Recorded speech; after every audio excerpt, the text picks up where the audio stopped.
salud, turismo, cultura, deporte, educación. Eso y más es lo que somos. ¿Y quiénes somos? ¡Ya oíste! El programa del Instituto de Seguridad y Servicios Sociales de los Trabajadores del Estado.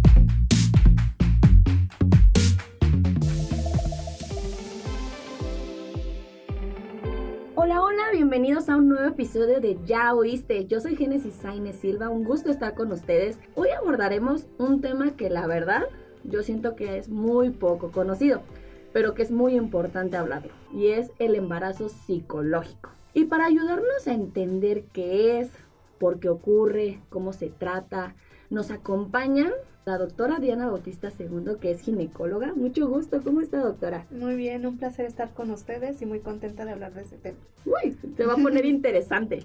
Y también tenemos a nuestra queridísima amiga Sharon Paredes. Ella es neuropsicóloga, ya nos ha acompañado en otros podcasts. Bienvenida, ¿cómo estás?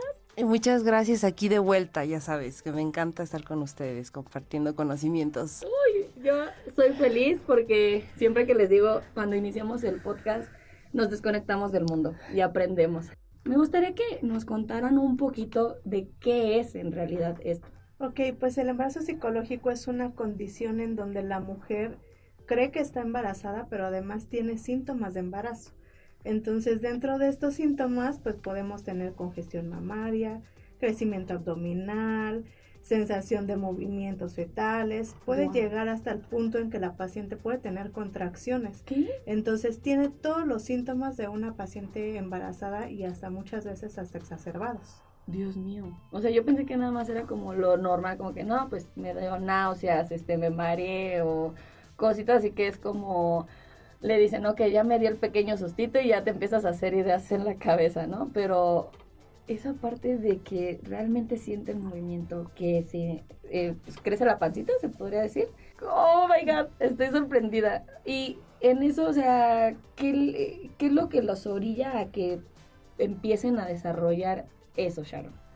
Bueno, también otro de los síntomas que comparte la doctora, incluíamos la amenorrea, y es algo muy importante que dice la doctora, no es una cuestión solamente de creerse, porque los síntomas están ahí. Exacto, los síntomas son reales. Entonces, estamos hablando no solamente de una cuestión psicológica, no solamente de una cuestión fisiológica, sino también neuroendocrina, ¿no? Porque también tiene que ver los cambios hormonales. Uh-huh. Entonces, ¿en qué se presentan estas situaciones? ¿En dónde las podemos ver? En personas, en mujeres que hayan tenido un duelo, por ejemplo, perinatal, postnatal, también en personas que tengan muchos deseos de quedarse embarazada, también se presentan en pérdida de pareja. Uh-huh. Pero está muy asociado, ¿verdad?, con esta obsesión, puede llegarse a convertir en una obsesión, o también este deseo intenso de estar embarazada, ¿no? Entonces, no solamente en eso, también en personas que incluso tienen miedo de quedarse embarazadas. Creo que he escuchado más esa parte del miedo porque, pues claro, ¿no? O sea, se protegen y todo, pero dices que yo no quiero. Y tantito a lo mejor no vino su periodo porque a lo mejor se estresó de que justo ya dijo, ya no, ¿qué acabo de hacer? O el de trabajo y no les baja, ¿no? Entonces es como de ya. He escuchado más que es por el miedo que por otra, que es la parte justo del duelo. Eso se me hace muy interesante. O sea, a partir de un duelo, ¿vuelven como esa parte, se activa o cómo es eso? Sí, o sea, digamos que son situaciones o factores de riesgo, y más en una mujer que probablemente, ¿verdad?, tiene un historial para procesar emociones de una manera no confrontativa, es decir, que no acepta la emoción, en este caso no está aceptando su duelo, no está aceptando su pérdida, o no está aceptando quizá la situación que tiene un problema de infertilidad. Entonces, de hecho, cuando se hace un manejo, un tratamiento psicológico, de hecho, se prefiere que sea un tratamiento psicológico antes que psiquiátrico, porque puede estar asociado a psicosis, o puede estar asociado con esta cuestión, ¿no? De a lo mejor un duelo complicado, a lo mejor este deseo por quedar embarazada, y no precisamente psicosis. Entonces, ¿cómo se puede diferenciar quizá cuando es psicosis a cuando es una situación en donde pues tanto el proceso emocional como el adaptativo de ya me enteré que no puedo quedar embarazada, que es difícil, o que también mi esposo está teniendo dificultades, ¿no? Que no podemos quedarnos embarazados. Entonces, ¿cómo se puede diferenciar? Que en la psicosis, una vez que ya es revelado a través de estudios, ya sea de sangre, ¿no? O también, sí, en este tipo de estudios clínicos en donde ya se le menciona a la mujer, no estás embarazada, cuando es psicosis, a pesar de que me están diciendo la verdad, yo todavía me aferro. Entonces, aquí, por ejemplo, tendría que ver con una cuestión de cómo se conecta con la realidad. Y, por ejemplo, en otras situaciones que no tienen que ver con psicosis, todavía la persona sí mantiene este contacto con la realidad porque llega a cuestionarse. Claro. Y entonces los síntomas que tuve que fueron, entonces puede que se trate de otra cosa, o sea, todavía tengo un cuestionamiento reflexivo y no precisamente esta cuestión o esta realidad del embarazo tiene que ver con otra desconexión de realidades ante otras circunstancias, ¿no? Entonces, ahí es como lo podemos diferenciar y también el abordaje es diferente. Claro, sí debe ser multidisciplinario. Sí, o sea, justo era lo que quería como preguntar en esta parte. Primero se ve en la parte ginecológica y ya después se hace para la parte, pues, sí, psicológica, ¿o cómo es el proceso, doctora? Sí, es que de hecho la paciente, bueno, hay que diferenciar, hay la paciente que también simula, esa es la paciente que no va a tener síntomas, sino que dice yo estoy embarazada y me lo estoy inventando, ¿no? Por ciertas cuestiones psicosociales principalmente. Okay. Pero la otra es la que ella cree que sí está embarazada y la que, como ya mencionamos, tiene síntomas y que además se hace prueba de embarazo. Esa es se me vino, qué bueno que lo mencionó, porque se la hacen la prueba y sale positiva. Hay cosas que pueden suceder. Una es, la prueba puede salir, tienen falsos positivos, o sea, entonces la prueba confirmatoria es en sangre, es una hormona que se llama gonadotrofina coriónica, fracción beta, que es exclusiva del embarazo y que se va duplicando, triplicando cada 48 a 72 horas. Sin embargo, lo primero que hace la paciente, pues eso, la mujer, es hacerse una prueba en orina. Claro. ¿Vale? Entonces, pueden haber elevaciones mínimas por la alteración neuroendocrina, pero esa hormona no va a elevarse arriba de 14 mil unidades. O sea, es muy poquito y es poco significativo. Entonces, ¿qué es lo que hacemos nosotros? Tomar esa hormona de control, pero eso lo hacemos en todas las pacientes cuando son embarazos muy chiquitos. Ejemplo, tú llegas con un embarazo de 5 semanas, 4 semanas, eres muy exacta, no, porque hay unas que sí dicen, ya estoy embarazada, ¿no? Eres muy exacta, me hago mi prueba de embarazo, ya sabes que te tienes que esperar unas 72 horas y esperar el ultrasonido de control para checar si está dentro del útero, para saber si ya tiene latido el bebé. Entonces es un proceso que se hace en todas las pacientes como control del embarazo normal.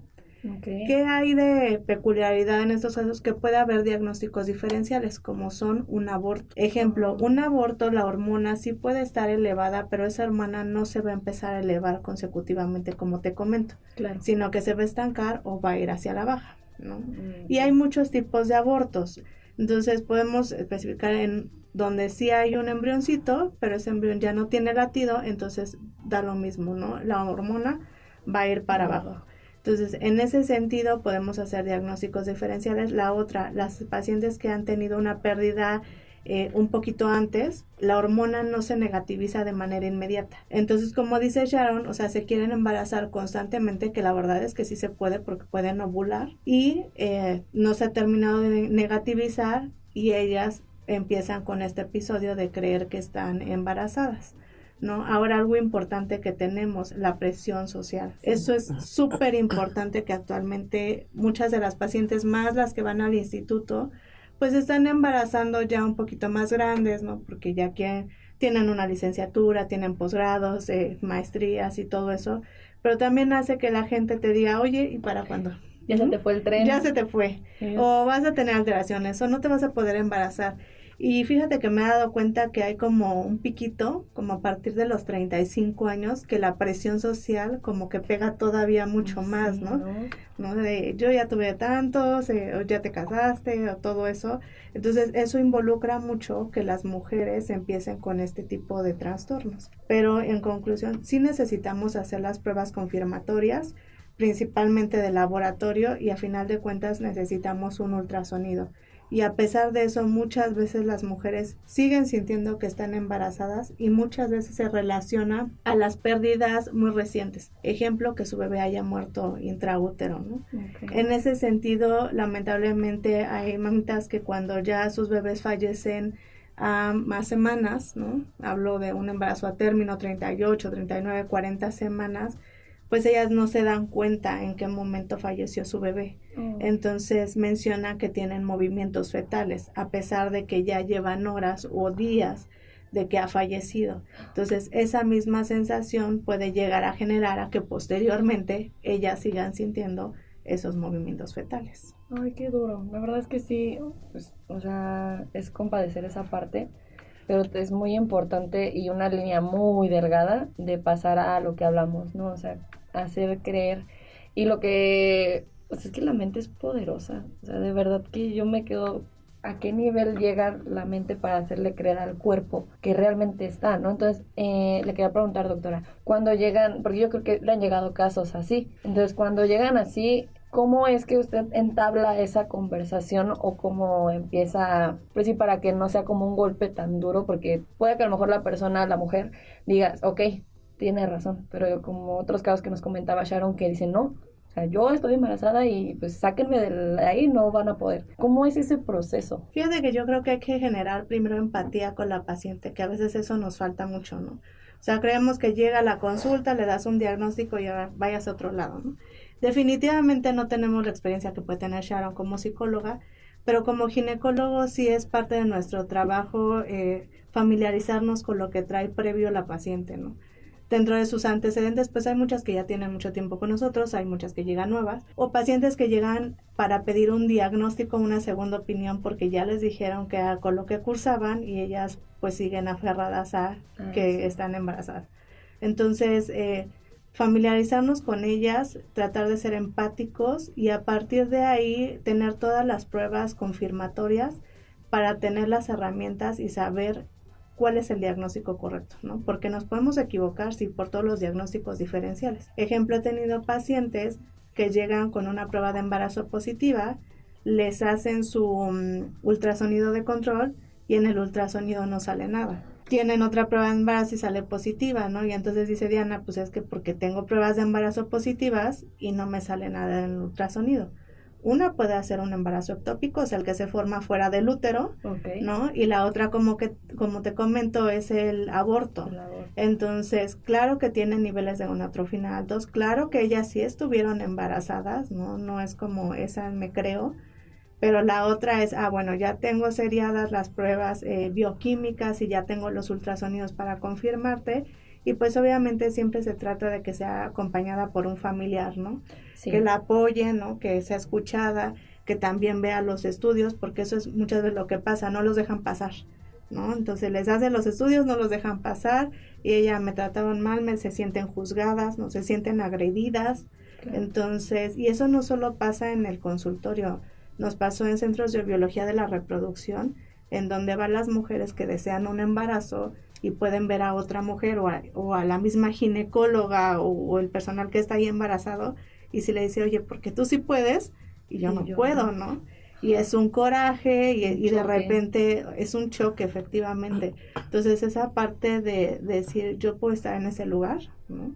A lo mejor no siento lo que tú sientes, pero a lo mejor sí lo siento, ¿no? Claro. Y también como personal de salud debemos de saber que también estamos expuestos a ese tipo de situaciones, o sea, no nos exentamos. Todos somos humanos. Todos somos humanos, todos podemos pasar por la parte de no me puedo embarazar, o sea, yo tengo muchas colegas que se ha dificultado mucho embarazarse, ¿no? O que han tenido pérdidas, entonces, lamentablemente cuando pasas por un duelo así, tú como médico eres como mucho más humano.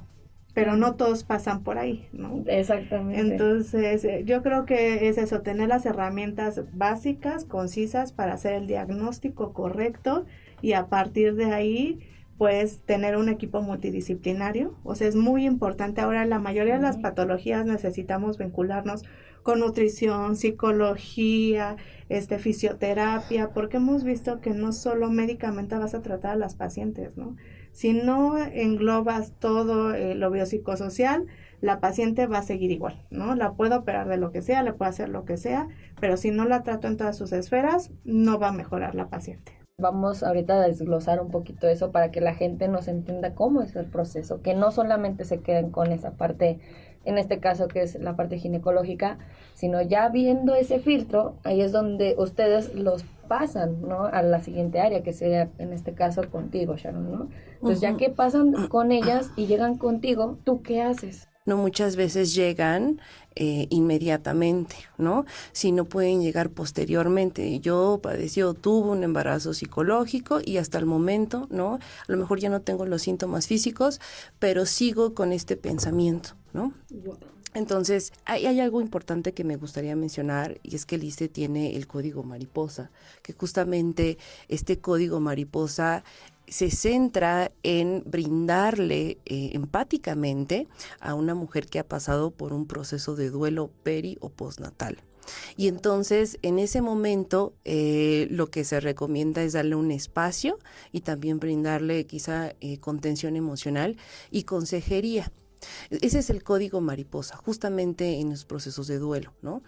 Y ahí es cuando se podría detectar, ¿no? También si la persona está viviendo un duelo sanamente o no, que mucho ojo, el duelo, el tener una pérdida de un familiar, no precisamente quiere decir que tú tengas que estar en un proceso psicológico o con un tanatólogo. ¿Por qué? Porque las pérdidas forman parte de la vida. No es como que inmediatamente vete con un psicólogo a procesar esta pérdida. ¿En qué momento ya es cuando llega con el psicólogo? Cuando el duelo ya se alargó, ya se patologizó. Es cuando nosotros también utilizamos este término, porque además de que se alarga y es crónico, también es un duelo complicado porque no hay una adaptación emocional, ¿no? Ante la pérdida. Entonces, si la persona llega con esta cuestión de embarazo psicológico, el objetivo no es convencerla de que no está embarazada, sino más bien el objetivo es que ella pueda observar el pensamiento e identificar ese pensamiento de creer que está embarazada. Es decir, ¿cuál es el objetivo? O para ti, ¿por qué es importante quedar embarazada? O para ti, ¿qué representa el embarazo? ¿No? ¿Qué conlleva? Sí, y entonces nos podemos ir por la parte del miedo que mencionabas hace rato, ¿no? Claro. Porque dices, o sea, sí, que a lo mejor para ti es muy importante quedar embarazada, pero a lo mejor para alguien es no quedar embarazado, ¿no? Ajá, exactamente. No sé, me genera esa duda. Pero vamos a verlo, por ejemplo, en el caso de una mujer que desea quedar embarazada, ¿no? Y tiene este embarazo psicológico. Entonces, ahí, por ejemplo, si nosotros le preguntáramos qué representa el embarazo o qué es para ti el embarazo, quizá ella nos podría dar una lista, ¿no? De qué es lo importante para ella. A lo mejor para mí es importante porque me da seguridad. A lo mejor lo que yo quiero es tener conexión emocional, no solamente con el bebé, sino a lo mejor en familia, que también esto lleve consigo un cambio de dinámica familiar, que a lo mejor tenga que ver con quisiera tener éxito o demostrar que ya logré esto, ¿no? Entonces, una vez que ya encontramos qué significa para ella, ya trabajamos con eso, ¿no? Entonces, no es tanto convencerla, como ya habíamos mencionado, pero sí que ella identifique qué es el valor o qué es lo que valora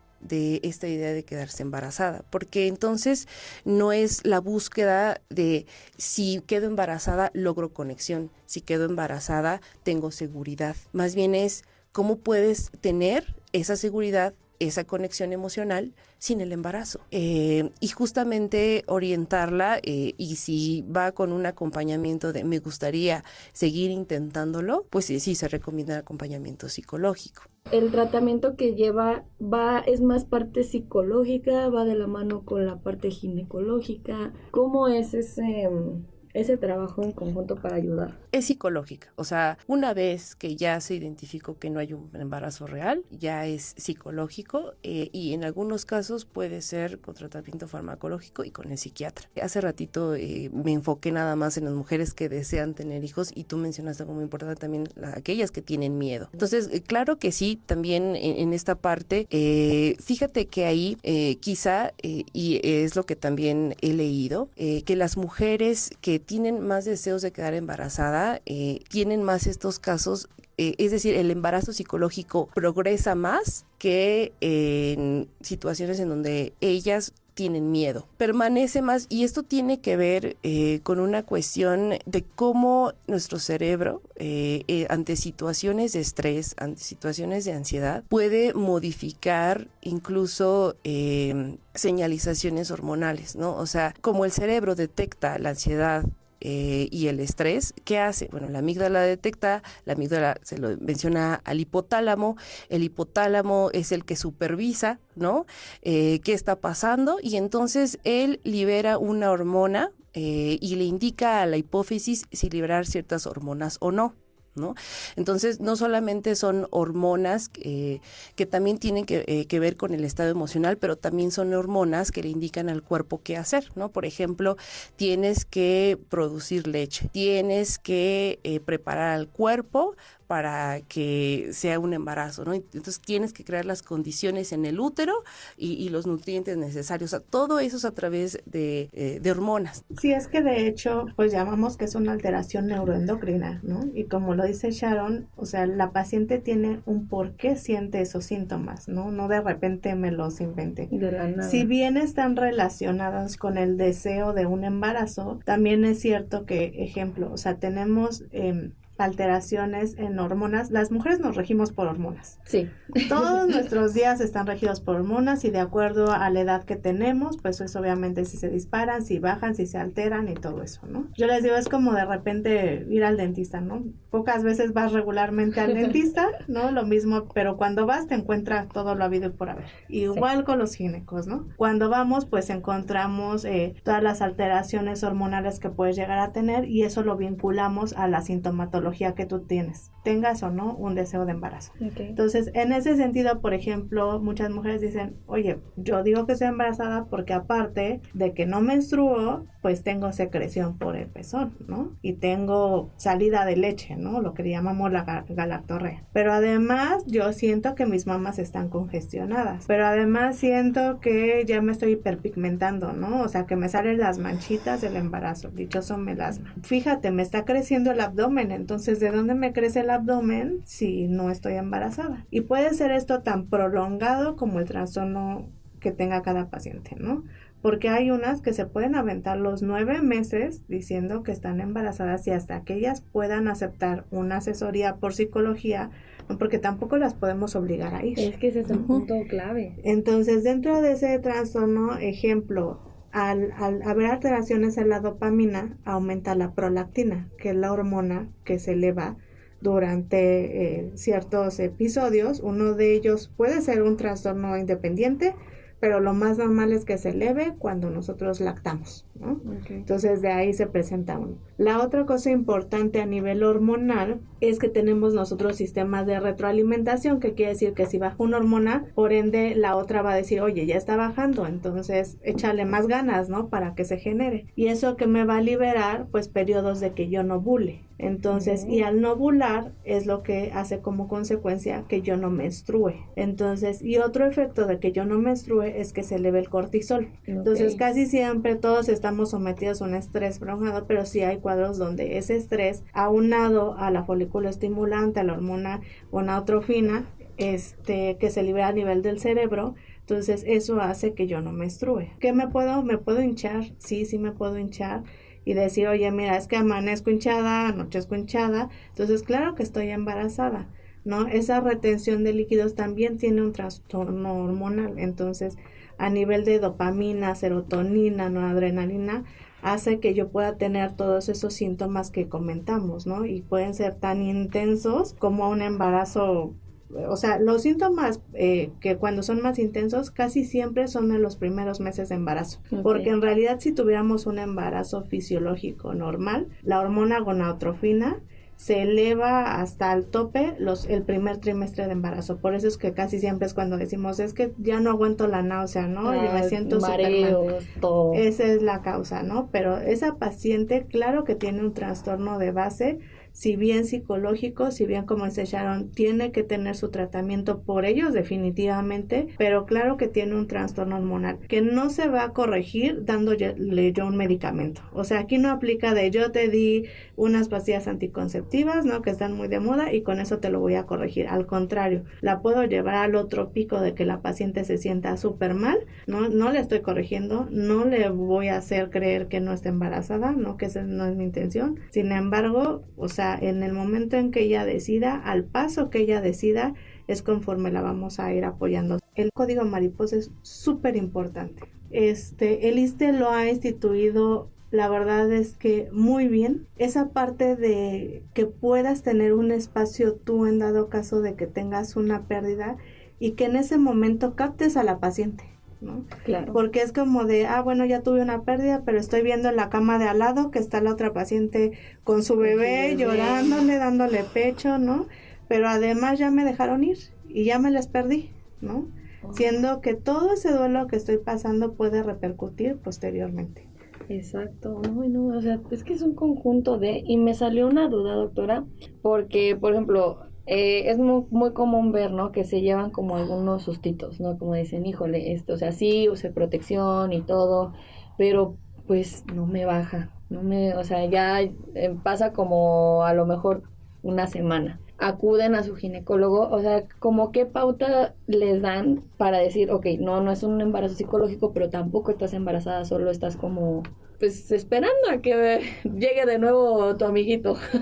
Ok, hay signos clínicos tempranos de embarazo.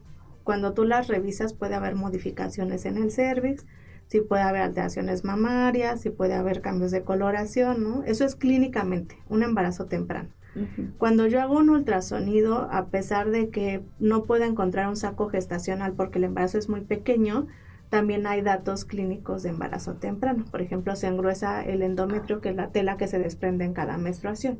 Entonces puedo sospechar, ¿no? Okay. Y ahí la primer pauta, pues sí, es tomarle la hormona gonadotrofina coriónica fracción beta, porque también existe el alfa, ¿no? La beta es específico del embarazo. Y si es un embarazo muy pequeño, me va a salir positivo, ¿no? Okay. A niveles muy bajos, pero me va a salir positivo. Si yo puedo llegar a tener la duda, porque hay pacientes que, como te comento, son súper exactas y casi tienen horas de embarazo y en verdad sí le atinan de estoy embarazada, ¿no? Entonces, en ese caso, pues sí me tengo que esperar y le puedo decir, para no estarle tomando cada 48 a 72 horas, le digo, sabes que nos vamos a esperar 1 o 2 semanas, de acuerdo a las semanas de retraso que tenga y al periodo de implantación que se tuvo, ¿no? Okay. Y con eso yo le puedo decir, sabes que si estás embarazada o vamos a esperarnos. O la otra, también se dice que la paciente que tiene deseos de embarazarse y que ha pasado un año con relaciones regulares y sin protección y no se ha podido embarazar, ese es el momento en que se puede hacer todo el protocolo de fertilidad, ¿no? Que ya es otro tema. Pero la paciente que, ejemplo, tiene 35 años, es una muy buena paciente que no se espera el año, sino solo 6 meses. Pero esa es una plática que por lo general se trata de llevar en conjunto con la pareja. Bueno, saber si tiene pareja, ¿no? Porque puede ser que yo decida embarazarme sin una pareja, someterme a una fertilización o una donación de espermas, ¿no? Entonces, en ese caso, la paciente es totalmente diferente porque el protocolo entra a los 6 meses y se le hace todo lo que ella requiera, ¿no? Entonces, así como dice, está la paciente que quiere embarazarse, ¿no? Y no ha podido, y la paciente que se le dio un susto, exacto, ¿no? Y entonces en ese momento entra la parte, bueno, ya supimos que ya el susto ya pasó, ¿no? Que también hay que considerar, tenemos métodos para ayudarle a la paciente, ejemplo, dices, tuve relaciones sexuales, se me rompió el preservativo, se me olvidó, ¿no? Entonces tenemos la pastilla del día siguiente que se puede ocupar, o la otra podemos colocar un dispositivo de cobre, Entonces eso va a ayudar a que no haya una implantación. Entonces ya con eso pues se va a quitar el susto. Esto se puede repetir más de una vez, o sea, ya pasó, superó, pero vuelve a recaer, puede haber una recaída de creer que está embarazada. Respuesta pronta, sí, pero no nada más se va a ver en un embarazo psicológico. O sea, una persona que realmente no ha tenido atención o acompañamiento psicológico, o incluso a lo mejor no tuvo acompañamiento psicológico, pero tuvo una buena red de apoyo, ¿verdad? Que le hiciera justamente adaptarse a esa realidad y ver qué alternativas con las que cuenta y con las que quizá en otros casos no quiero quedar embarazada, pero ya tengo una planificación familiar, ¿no? Y también estoy utilizando métodos anticonceptivos, ¿no? Entonces, sí, la persona puede volver a manifestar nuevamente esos síntomas cuando no hay una aceptación o no hay un proceso de acompañamiento. La respuesta es sí. Sí, es un tema bastante extenso. La verdad es mucha, pues de llevar ese cuidado y ir de la mano. O sea, la verdad que me gusta esa parte que el ISSSTE maneja de lo del código mariposa, todas las opciones que hay dentro del instituto, ¿no? Desde la parte pues médica, ginecológica hasta la parte de salud mental. Es un trabajo en conjunto que no deben de tener pena de preguntar, de acercarse, de las dudas que tengan, porque a fin de cuentas este podcast es para que tú sepas, escuches, pero ya nada que ver con la realidad a veces que tenemos como personas. Entonces, espero que todo lo que estemos mencionando a algunas personas pues les haga caer esa información, o si conocen a alguien también. Pero antes de pues retirarnos, me gustaría que dejaran un pequeño mensaje para los que nos escuchan del otro lado, quien guste empezar sobre este tema. Un volado. Pues yo más bien las invito, ¿no?, a que acudan, que efectivamente no les den pena, que hablen de lo que sienten, porque yo siempre les digo, no es la obligación de las pacientes saber, es nuestra obligación como personal de salud contestarles. No hay duda tonta. Jamás crean que es alguna duda tonta, porque además llevamos cada quien en su rama años estudiando esto, y aún a pesar de todo esto, ninguno somos perfectos, ¿no? Y seguimos aprendiendo y la medicina sigue evolucionando. Claro. Y afortunado o desafortunadamente, antes no hablamos de salud mental. Aún así nos cuesta trabajo hablar de salud mental, y yo creo que pocos podemos acudir, ¿no?, a pedir apoyo. Entonces, no es malo si es una alteración, lo que llamamos embarazo psicológico. Se presenta muy raro, pero no es inexistente. Entonces, en el momento en que exista esa pauta de quiero ser mamá, no quiero ser mamá, poderse acercar a los lugares óptimos, ¿no? Si no sabemos cuáles son, pues tenemos las unidades de primer contacto, que ellas nos dirán en qué parte podemos acudir, ¿no? Pero acercarse con nosotros, crean que tenemos las puertas abiertas y que el instituto está tratando de irse superando y renovándose constantemente, e ir a la vanguardia, ¿no?, de tratar de hacer un acompañamiento constante y para que ustedes se sientan en un ambiente cálido. Bueno, también por parte de salud mental, pues justo como menciona la doctora, a pesar de que estemos quizá en otras áreas, no dejar de lado, como quizá estoy aquí con mi doctora, que es ginecóloga, y a lo mejor tengo otras cuestiones emocionales que están relacionadas con este proceso. Y a lo mejor no estoy hablando necesariamente de embarazo psicológico, sino del embarazo como tal, ¿no? Claro. Y entonces, si estoy siguiendo este proceso y a lo mejor aparecen otras cuestiones también emocionales, ¿no?, ansiedad, depresión, que ahorita estoy viendo que quizá cuestiones de violencia, o sea, sí, si lo consideramos como una intervención multidisciplinaria, no solamente vería con mi ginecólogo lo que es cosas de ginecólogo. Si lo llego a expresar, si llego a tener dudas, quizá ese especialista me ayude a referirme, me ayude a decirme, ¿sabes qué? Quizá con este otro especialista podríamos seguir, ¿no?, o continuar con esta intervención. Y entonces, justamente, como ya bien decía, no es que llegue la persona directamente con el psicólogo a través de un embarazo psicológico, llega a través de esa referencia, ¿no? Entonces, sí es importante que como especialistas consideremos diferentes situaciones que le pasan a la persona, no solamente, incluso si llegan a salud mental, no es solamente la cuestión de salud mental, también puede ser una cuestión física, una cuestión de salud, en la que podamos tener una mejor intervención integral, ¿no? Entonces, de hecho, pues me gustaría dejar el correo de saludmental@iste.gov.mx si llegan a tener alguna otra duda también al respecto del tema, o bien alguna orientación, pues podemos responderles por correo electrónico. Pues herramientas tenemos un montón estamos aprendiendo también a dar información, que es lo que nos comentaban. Y sin duda creo que la parte que nos corresponde a nosotros es quitarnos la pena y el miedo, porque no nos van a juzgar, al contrario, están para apoyarnos. Y definitivamente, o sea, me voy con mucho conocimiento como siempre. Yo siempre les agradezco a todos los que nos acompañan, en este caso a ustedes dos chicas. Y si ustedes que están del otro lado tienen dudas, se quedaron a lo mejor con algún comentario, pueden escribir al correo de Salud Mental, pueden escribir también aquí en el podcast las dudas que tengan en los comentarios. Y sin duda, pues vamos a seguir investigando más. Muchas gracias por acompañarnos en este podcast, en su espacio. Espero que se lo hayan pasado muy bien. Claro que Sí, muchas muchísimas gracias a ti por invitarnos.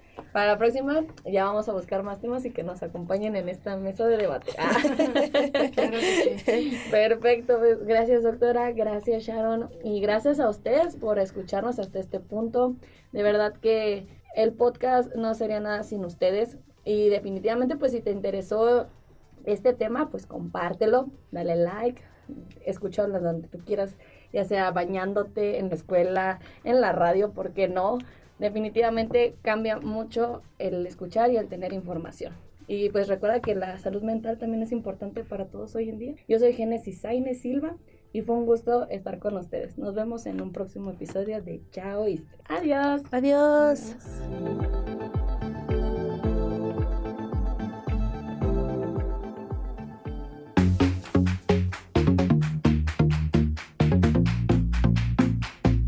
Salud, Turismo. cultura. Deporte. Educación.